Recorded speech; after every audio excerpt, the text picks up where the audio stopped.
भाग 15 मगध महामात्य आर्यवर्षकार। मगध महात्म्य के शोध सौष्ठव और वैभव को देखकर सोम हतबुद्धि हो गया। उसने कुभा, कपीशा, काम्बोज, पारशुक, यवन, पांचाल, अवंती और कौशंबी के राजवैभव देखे थे। कौशल की राजनगरी श्रावस्ती और साकेत भी देखी थी, पर इस समय जब उसने कुंडनी के साथ राजगृह के अंतरण्य के अभूतपूर्व वैभव को देखते हुए महामात्य के सौध के सम्मुख आकर वहां का विराट रूप देखा, तो वह समझ ही ना सका कि वह जागृत है, स्वप्न देख रहा है। प्रतीक्षा गृह में बहुत से राजवर्गीय और अर्थी नागरिक बैठे थे। दंडधर और प्रतिहार दौड़ धूप कर रहे थे। राज कर्मचारी अपने अपने कार्य में रत थे। सोम के वहां पहुंचते ही एक दंडधर उसके निकट आकर पूछा, भंते, यदि आप आचार्य शांभव्य काश्यप से के यहाँ से आए हैं तो अमात्य चरण आपकी प्रतीक्षा कर रहे हैं। निस्संदेह मित्र, मैं वहीं से आया हूँ। मेरा नाम सोमप्रभ है। तो भंते, इधर से आइए। दंडधर उसे भीतर ले गया। अनेक अलिंदों और प्राकाष्ठों को पार कर जब वह अमात्य के कक्ष में पहुंचा तो देखा अमात्य रजत पीठ पर झुके हुए कुछ लिख रहे थे। सोम को एक स्थान पर खड़ा कर दंडधर चला गया। थोड़ी देर में लेख समाप्त करके अमात्य ने जो ही सर उठाया, उसे देखकर सोमप्रभ भयभीत और 2 कदम पीछे हट गया। उसने देखा महामात्य तो कोई और नहीं, रात में आचार्य के गर्भगृह में जिन राजपुरुष को देखा था वही है। अमात्य भी सोम को देखकर एकदम विचलित हो उठे। वे हठात आसन छोड़कर उठ खड़े हुए, परंतु तत्क्षण ही वे संवत होकर आसन पर काक बैठे। सोम ने आत्म संवरण करके खड़ग कोष से निकालकर उच्छीन से लगा अमात्य को सैनिक पद्धति से अभिवादन किया। अमात्य पीठ पर निश्चल बैठे और कठोर दृष्टि से उसकी ओर कुछ देखते रहे। फिर भ्रकुटी में बल डालकर बोले, अच्छा, तुम वह उद्यत युवक हो जिसने छिद्रान्वेषण की गंदी आदत है। आर्य में अनजान और अविनय गुरुतर अपराध कर बैठा था, किंतु मेरा अभिप्राय बुरा न था। तुमने तक्षशिला में शस्त्र, शास्त्र और राजनीतिक शिक्षा पाई है ना? आर्य का अनुमान बिल्कुल सत्य है। तब तो तुम्हें इस अपराध का गौरव और बढ़ जाता है। किंतु आचार्य ने मेरी मन शुद्धि को जानकर मेरा अपराध क्षमा कर दिया है। अब मैं आर्य से भी क्षमा की प्रार्थना करता हूँ। अमात्य बड़े देर तक होठ चबाते रहे, दोनों हाथों में उंगलियां ऐंठते रहे। फिर एक मरम भेदनी दृष्टि युवक को डालकर कहा, हुआ, परंतु क्या तुम अपने दायित्व को समझने में समर्थ हो? मैं आर्य का अनुगत हूं। क्या कहा तुमने? मैं सोमप्रभ मगध महामात्य का अनुगत सेवक हूं, और मगध साम्राज्य का भी। अवश्य आर्य, मैं सम्राट के प्रति अपने एकनिष्ठ सेवा भाव का निवेदन करता हूँ। अमात्य ने घृणा से होठ सिकोड़ कर कहा, यह तो मैंने नहीं पूछा, परंतु जब तुमने निवेदन किया है तो मैं पूछता हूँ कि यदि सम्राट और साम्राज्य में मतभेद हो तो तुम किसके अनुगत हो? साम्राज्य का आर्य, अमात्य ने मुस्कुराकर कहा। और अमात्य और साम्राज्य के बीच में मतभेद हुआ तो? क्षण भर सोमप्रभ विचलित हुआ और फिर उसने दृढ़ स्वर से कहा, किंतु विनम्र भाव से कहा, साम्राज्य का आर्य। अमात्य की भ्रकुटी में बल पड़ गए। उन्होंने रूखे स्वर में कहा, किंतु युवक, तुम अज्ञात कुलशील हो, तो मगध महामात्य मेरी सेवा को मान्य कर सकते हैं और अनुमति दे सकते हैं कि मैं आचार्य बहुअलाश्व और आचार्य पद काश्यप की दी गई प्रतियोगिताओं से मुक्त हो जाऊं। अपने आचार्य से तुमने क्या प्रतिज्ञाएं की हैं आयुष्मान? मगध के प्रति एकनिष्ठ रहने की आर्य। क्यों? क्योंकि एक मागध हूं। तक्षशिला से चलते हुए बहुलाश्व आचार्य पद ने कहा था कि तुम मगध साम्राज्य के प्रति प्राण देकर भी एकनिष्ठ रहना, और आचार्य पद काश्यप ने कहा था कि महामात्य के आदेश की पालना प्रत्येक मूल्य पर करना। आचार्य ने ऐसे कहा था? अमात्य ने मुस्कुराकर कहा। फिर कुछ ठहरकर धीमे स्वर पर बोले, यह यथेष्ट है आयुष्मान कि तुम मागध हो। अच्छा, तो तुम याद रखो, मगध साम्राज्य और मगध अमात्य के तुम एक सेवक हो। निश्चय आर्य। ठीक है, कुंडली से तुम परिचित हुए, वह मेरी भागिनी है आर्य, और वैसक काश्यप ने तुम्हें उसकी रक्षक नियुक्त किया है। जी हाँ आर्य, मैं तुम्हें एक गुरुतर भार देता हूँ। तुम्हें इसी क्षण एक जोखिम भरी और अति गोपनीय यात्रा पर निकलना होगा। मैं प्रस्तुत हूँ। तुम इसी क्षण कुंडनी को लेकर चंपा को प्रस्थान करो। तुम्हारे साथ केवल 5 योद्धा रहेंगे, वे मैंने चुन दिए हैं। सभी जीवट के आदमी हैं। वे बाहर तुम्हारी प्रतीक्षा कर रहे हैं, किंतु तुम्हारी यात्रा कोई जान ना पाएगा, तथा तुम्हें कुंडनी की भी रक्षा करनी होगी, उससे भी अधिक एक वस्तु की। वह क्या है आर्य? यह है।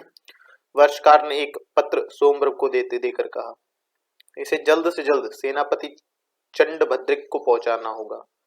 पत्र निरापद उनके हाथ में पहुंचाना अत्यंत आवश्यक है। आर्य निश्चिंत रहे, परंतु यह सहज नहीं है आयुष्मान। राह में दस्युओं और असुरों के जनपद हैं, फिर भी मैंने तुम्हें अधिक सेना ले जाने की आज्ञा नहीं दे सकता। वचन देता हूँ, पत्र और कुंडली ठीक समय पर सेनापति के पास पहुंच जाएंगे। कुंडली नहीं, केवल पत्र। कुंडली सेनापति के पास नहीं जाएगी, सेनापति को उसकी सूचना भी नहीं होगी। ऐसा ही हो गया आर्य, किंतु कुंडली को किसके सुपुर्द करना होगा यह तुम्हें चंपा पहुंचने पर मालूम हो जाएगा। जो आज्ञा आर्य। अमात्य ने दंडधर को कुंडली को भेजे देने का संकेत दिया। कुंडली ने अमात्य के निकट आकर चरणों में प्रणाम किया। अमात्य ने उसके मस्तक पर हाथ धरकर कहा, कुंडली। कुंडली ने विफल नेत्रों में अमात्य की ओर देखा। अमात्य ने कहा, सम्राट के लिए। कुंडली फिर स्थिर भांति हो गई। अमात्य ने कहा, साम्राज्य के लिए। कुंडली फिर भी स्तब्ध रही। अमात्य ने कहा, मागध जनपद के लिए। कुंडली अब भी अचल रही। अमात्य ने कहा, हाथ दो कुंडली। कुंडली ने अपना दक्षिण हाथ अमात्य के हाथों में दिया। अमात्य ने कहा, कांप क्यों रही हो कुंडली? कुंडली बोली, नहीं। अमात्य ने उसके मस्तक पर हाथ धरकर बोला कि सोम की रक्षा करना, सोम तुम्हारी रक्षा करेगा, जाओ। अमात्य ने एक बहुमूल्य रत्न जड़ित खड़ग तरुण को देकर कहा कि सोम, इसे धारण करो। आज से तुम मगध महात्म्य की अंगर रक्षणी सेना के अधिनायक हुए। सोम ने झुककर खड़ग दोनों हाथों में लेकर अमात्य का अभिवादन किया और दोनों व्यक्ति पीठ फेर कर चल दिए। अमात्य के मुख पर एक शाही की रेखा फैल गई। उन्हें प्राचीन स्मृतियां व्यथित करने लग गई और वे अधीर भाव से कक्ष में टोलने लग गए। बाहर आकर सोम ने कहा, कुंडली, अभी मुझे एक मुहूर्त भर राजगृह में और काम है। आर्य मातंगी के दर्शन ना? हाँ, क्या तुम जानती हो? जानती हूँ। तो तुम कह सकती हो वह कौन है? क्या तुम भूल गए हो सोम? राजनीति में कोतूहल क्रांत नहीं होना चाहिए। ओह, मैं बारंबार भूल जाता हूँ। पर क्या तुम मेरे साथ चलोगी? नहीं, अब प्रत्येक व्यक्ति का जाना निषेध है। तो मैं कैसे जाऊंगा? पिता ने कुछ व्यवस्था करती होगी। तब तुम सैनिकों को लेकर दक्षिण तोरण पर मेरी प्रतीक्षा करो, वही मैं आर्य मातंगी के दर्शन करके आता हूँ। दोनों ने दो दिशाओं पर अपने अश्व फेरे। सोम आर्य मातंगी के मठ की ओर तथा कुंडली सैनिक के साथ नगर के दक्षिण तोरण पर चली गई। भाग 16। आर्य मातंगी। नगर के बाहर एक बहुत पुराना सूना मठ था। यह मठ गोविंद स्वामी के मठ के नाम से प्रसिद्ध था। गोविंद स्वामी अब नहीं है, केवल उनकी गद्दी है। राजगृह के आबाल वृद्धि उस गद्दी की आज भी पूजा करते हैं। गोविंद स्वामी वेद पाठी ब्राह्मण थे और उनके तप और दिव्य ज्ञान की बहुत गाथाएं राजगृह में प्रसिद्ध हैं। यह मठ बहुत विस्तार में था। कहते हैं राजगृह विद्यापीठ की स्थापना भी नहीं हुई थी, तब इसी मठ में रहकर देश विदेश के बटुक षडंग वेद का अध्ययन करते थे।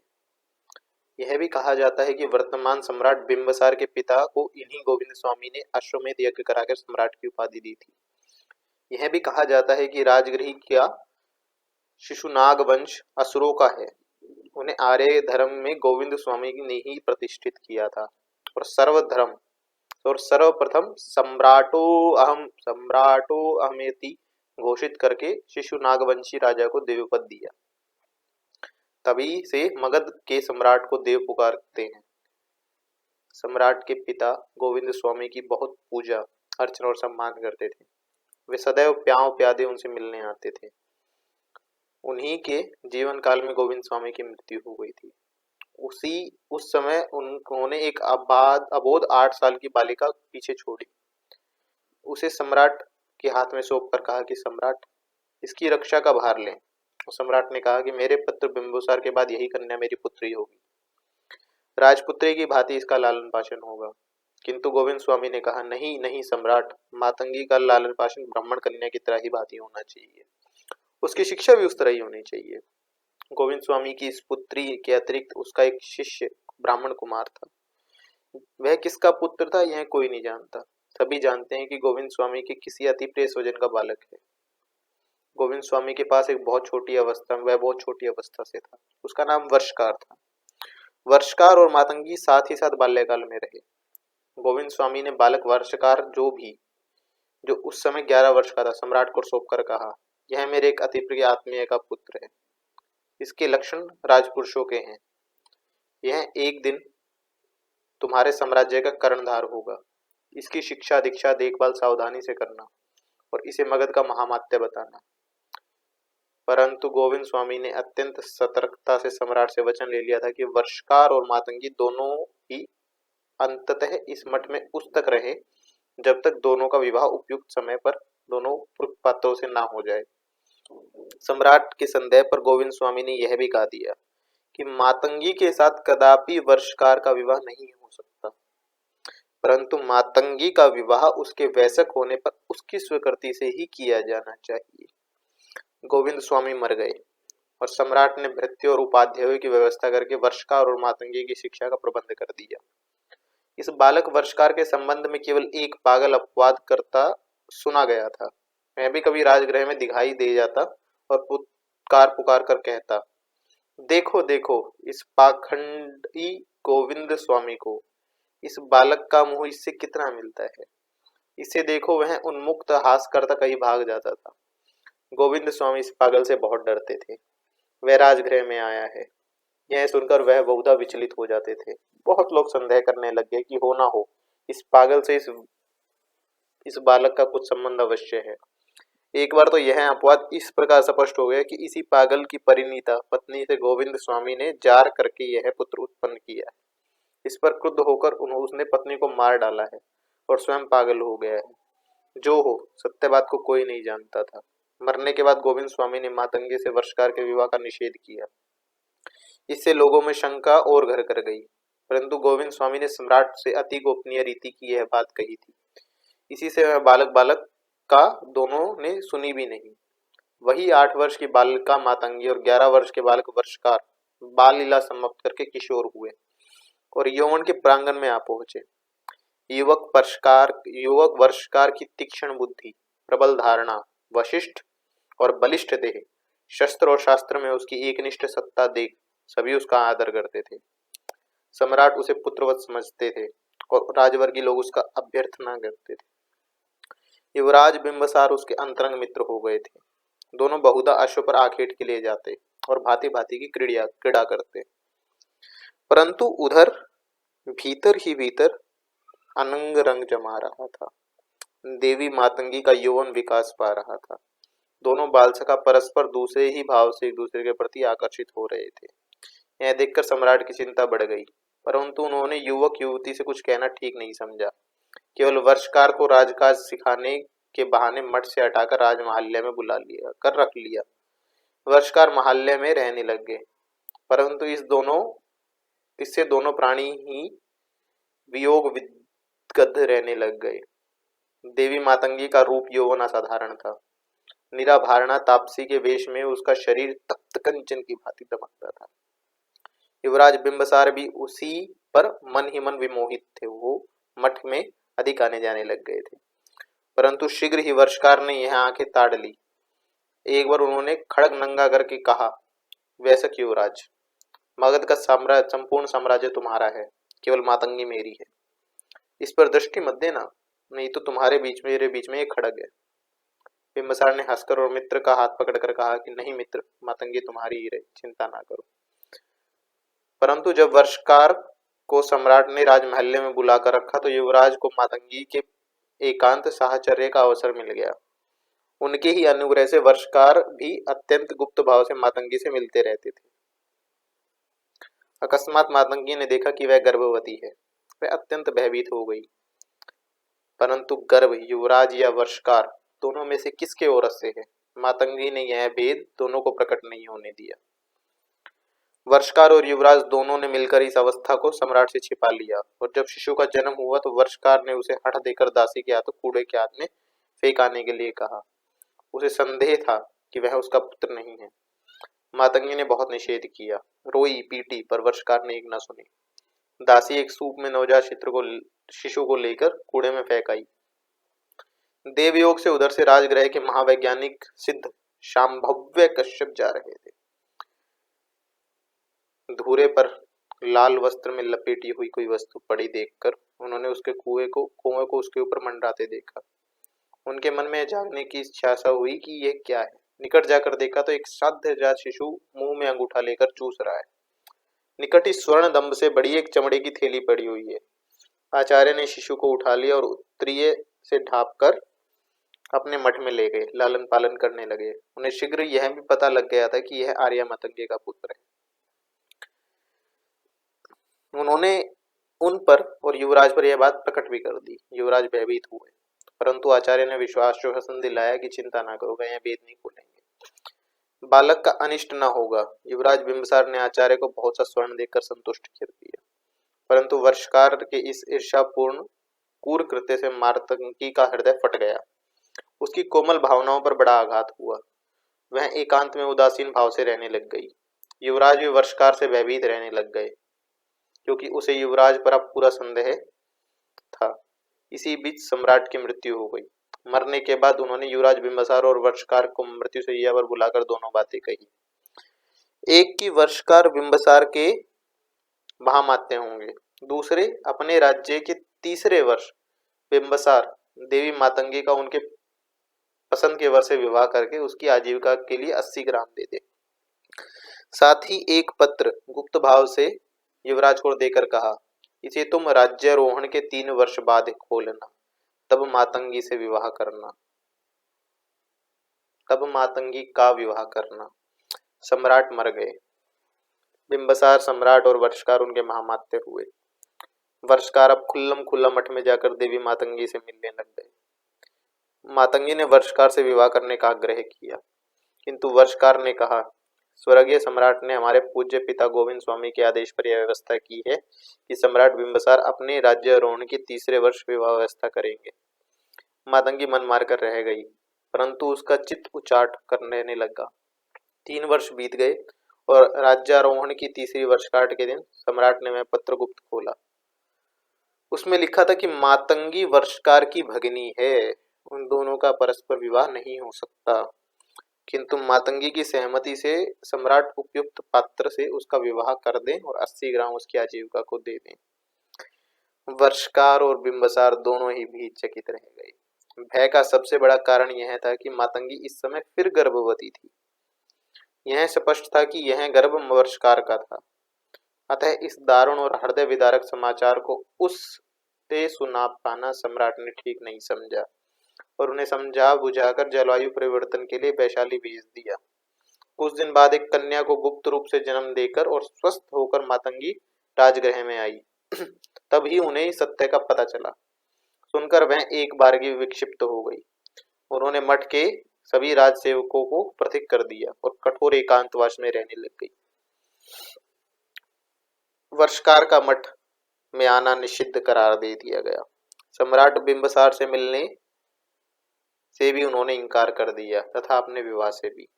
तब से किसी ने देवी मातंगी के दर्शन नहीं किए, किसी ने उन्हें नहीं देखा। तथापि उनका नाम आज भी ग्रह में आर्य मतंगी के नाम से घर घर में सम्मान से लिया जाता है। वह एक पूर्ण ब्रह्मचारिणी तपस्विनी प्रसिद्ध थी। वर्षकार ने भी ग्लानि के मारे विवाह नहीं किया। आज आर्य वर्षकार की आयु 60 वर्ष की हो गई है तथा देवी मातंगी भी 50 को पार कर चुकी है। वर्षकार को तेज प्रताप दिगंत में व्याप्त हो गया। वे मगध के प्रतापी महामात्य और विश्व के अप्रतिम राजनीति विशारद प्रसिद्ध हुए। साथ ही किसी ने उनके अखंड ब्रह्मचार्य पर संदेह नहीं किया। देवी मातंगी के साथ उनके सम्राट के संबंध की बात तथा उनके एक पुत्र और पुत्री के गुप्त जन्म का था आचार्य शांभव कश्यप को छोड़कर कोई और नहीं जानता था। सोमप्रभ मातंगी के गर्भ से जन्मे अवैध पुत्र हैं, यह बात आचार्य कश्यप, सम्राट और स्वयं वही जानते हैं। परंतु सम्राट के पुत्र हैं या वर्षकार के, यह केवल मातंगी ही जानती है। मातंगी की पुत्री कौन है, कहाँ है, यह बात एकमात्र आर्य वर्षकार ही जानते हैं, दूसरे नहीं। आर्य वर्षकार ने देवी मातंगी से एक बार मिलने का बहुत आग्रह किया, परंतु मातंगी ने भेंट स्वीकार नहीं की। लाचार वर्षकार मन मारकर बैठ गए। जो ग्राम देवी मातंगी को राज्य को सौंपे गए थे, उन्हीं आए सार्वजनिक कार्यों में खर्च करने की व्यवस्था की और स्वयं अत्यंत निरीह भाव से रहने लग गई। सोमप्रभ जो ही मठ के द्वार पर पार कर उसके भीतर जाने लगे, वहां उन्हें सुनसानपन और निर्जन भाव को देखकर उनका मन कैसा कुछ होने लगा, जैसे शताब्दियों से यहाँ कोई नहीं रह रहा है। वे लता गुल्मों भरी टेढ़ी तिरछी वीथियों को पार करके अंततः एक पुष्करणी के किनारे पहुंचे। पुष्करणी में शतदल कमल खिला था, उसकी भीनी सुगंध वहां व्याप्त हो रही थी।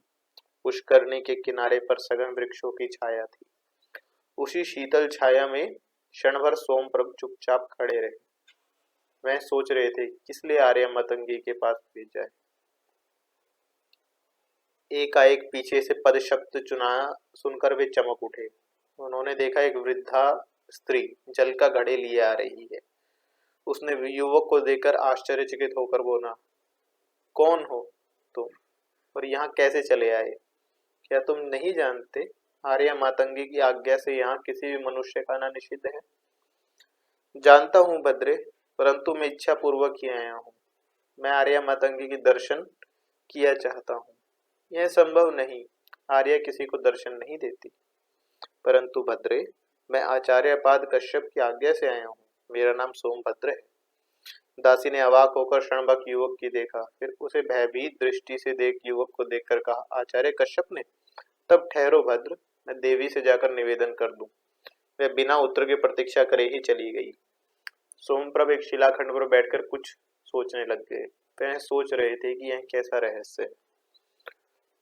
कुछ क्षणों बाद ही दासी ने आकर कहा, आर्य तुमसे भेंट करेगी, मेरे साथ आओ। सोमप्रभ धीरे धीरे वृद्धा के पीछे चले। सामने एक स्वच्छ छोटा सा कुटीर था। उसी में एक चटाई पर आर्य मातंगी अधोमुखी बैठी थी। पदशाप सुनते ही उन्होंने आंखें उठाकर देखा। उनके होठ कंपित हुए। उन्होंने दोनों हाथों से आंखों की धुंध पहुंची। फिर अस्फुट स्वर में आप ही आप कहा, कौन हो? सोम? वही हो, वही, पहचानती हूँ मेरे बच्चे। और वह उसी प्रकार युवक की ओर दौड़ी जैसे गाय बछड़े की ओर दौड़ती है। उन्होंने युवक को छाती से लगा लिया। उनकी आंखों से अविरल अश्रुधारा बह चली। सोमप्रभ हतप्रभ होकर विमूढ़ हो गए। एक चिंतनीय आनंद ने उनके नेत्रों को भी पल्वित कर दिया। उन्होंने प्रकृतिस्थ होकर कहा, आर्य मातंगी, अकिंचन सोम आपका अभिवादन करता है। नहीं नहीं, आर्य मातंगी नहीं, माँ कहो वत्स। सोमप्रभ ने अटकते हुए कहा, किंतु आर्य, माँ कहो वत्स, माँ कहो। आर्य, हतभाग्य सोमेन ने अज्ञात कुलशील अज्ञात कुलगोत्र है। कल्याणी मातंगी उसे इतना गौरव क्यों दे रही है? माँ कहो प्रिय, माँ कहो। जीवन के इस छोर से उस छोर तक मैं ये शब्द सुनने को तरस रही हूँ। मातंगी के स्वर, हाव भंगिमा और करुण वाणी से विवश होकर अनायास ही बरबस सोम के मुंह से निकल गया, माँ। आपयत्ती हो गई मैं, मरकर जी गई मैं।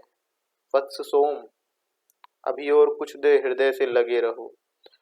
अरे मैंने 24 वर्ष तुम्हारी प्रतीक्षा की है भद्र। किंतु आर्य, मैं कौन हूँ यही जानना चाहते हो? बच्चे, मैं अभागिनी तुम्हारी माँ हूँ। आप आर्य मतंगे?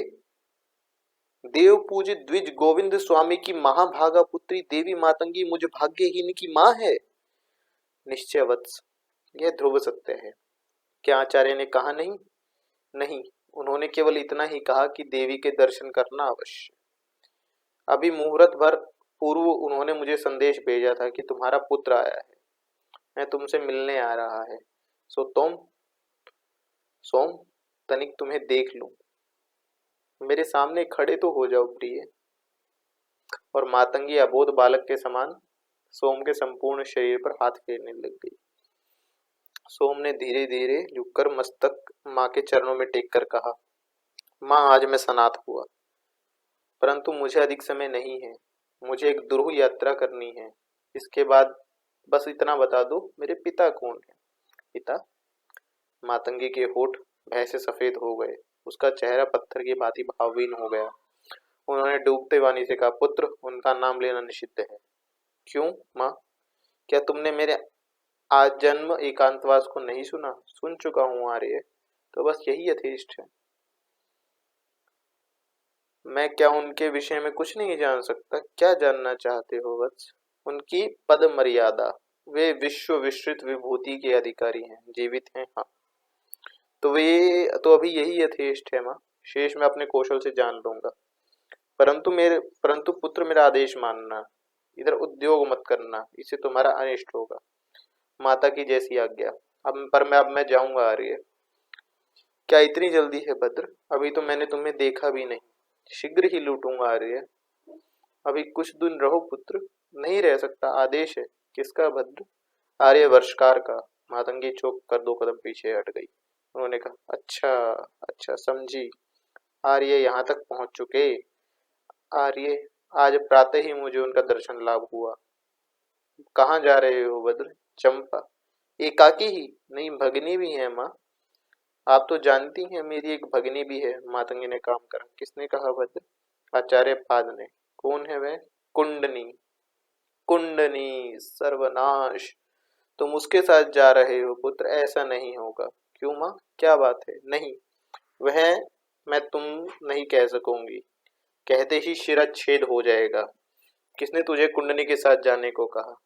आर्यवर्षकार ने। इनकार कर दो। कह दो देवी मातंगी की आज्ञा है।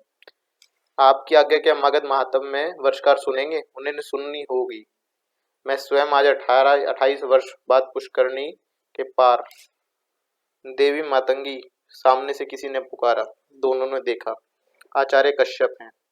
उन्होंने कहा, कोई भय नहीं देवी मातंगी, उसे जाने दो। तुमने आचार्य उसे कुंडनी के सुपुर्द किया है? नहीं मातंगी आर्य, कुंडनी राज्य कार्य से केवल उसकी सुरक्षा में चंपा जा रही है। सोम क्या जानता है कुंडनी कौन है? वह जानता है कि उसकी भगनी है। यह क्या यथेष्ट है? है। आप निश्चिंत रहिए। फिर उन्होंने घूमकर कहा, जाओ सोम, विलंब मत करो। आर्य ने आकुल नेत्रों से पुत्र को देखकर कहा, एक क्षण ठहरो। क्या तुम्हें महामात्य से कुछ प्रतिज्ञा भी की है हमारी? कैसी? एकनिष्ठ रहने की। किसके प्रति? साम्राज्य के। और मगध महामात्य के। और किसी के प्रति नहीं। और किसी के प्रति नहीं? नहीं। आर्य के नेत्रों में भय की भावना दौड़ गई। उसके होठ कांपे। आचार्य के रूखे होठों पर मुस्कान फैल गई। उन्होंने आगे बढ़कर कहा, बस अब और अधिक नहीं देवी मातंगी किसी अनिष्ट की आशंका ना करे। जाओ तुम सोमभद्र। समाप्त।